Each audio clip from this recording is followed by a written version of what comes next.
नमस्कार जय Jagannath welcome my cooking channel को मु आज आपण मानक सहित मंजार एक पकोड़ी रेसिपी शेयर करी। ये मु एक कदलीर छोट मंजा खंडे नहीं यहाँ प्रथमे गोल गोल कर काटी ये चुन चुन कर काटी देछि। यहाँ एक पात्र को मु ढाली किछि पानी दे यहाँ परिष्कार करी।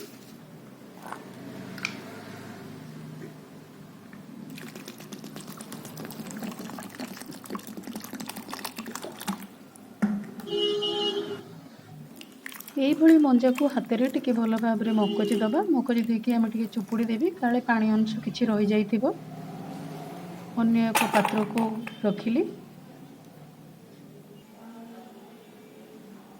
एबे पकोड़ी पे मु एथिरे 1 चम्मच कॉर्नफ्लोर पाउडर ऐड करुची।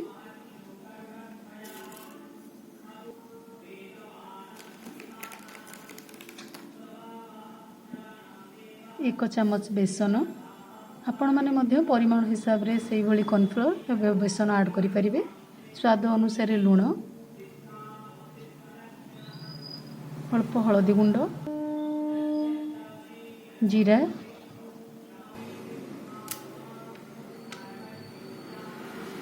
कटा पियाज,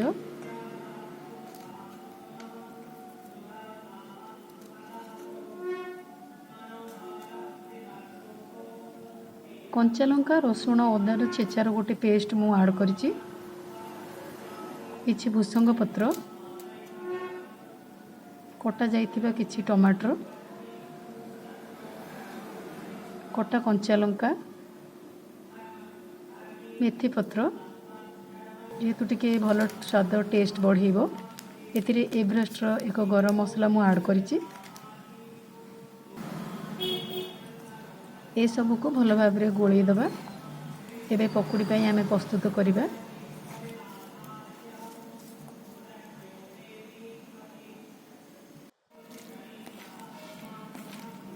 एबे हमर पकोड़ी पे प्रस्तुत हो गला। एबे गोटे कढ़ई रे तेल आमे गरम करिबा। प्रथम गोटे कढ़ई लेली, कढ़ई गरम करी सेतरे किछि मु तेल ऐड करूची पकोड़ी छाणिबा पे। तेल एबे ताती आसिलाणी। एथिरे आमे रखिथिबा पकोड़ी को छाणिबा।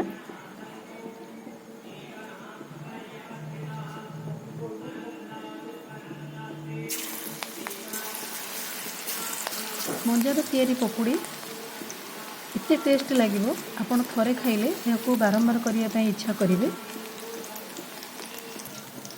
देखंतु पकोड़ी रो कलर केते सुंदर दिसुची।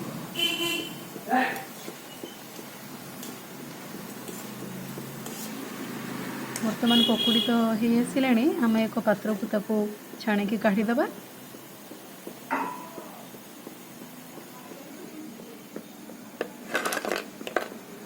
देखंतु पकोड़ी केते सुंदर दिसुची। आपण थोड़े टेस्ट करी कहिबे किपरि लागुची। आपण के विश्वास करिवेनी जे ए मंजार तैयारी पकोड़ी बोली।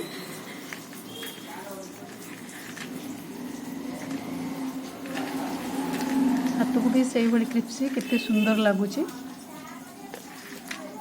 एबे मो मंजार तैयारी पकोड़ी रेसिपीटी प्रस्तुत हो सारी।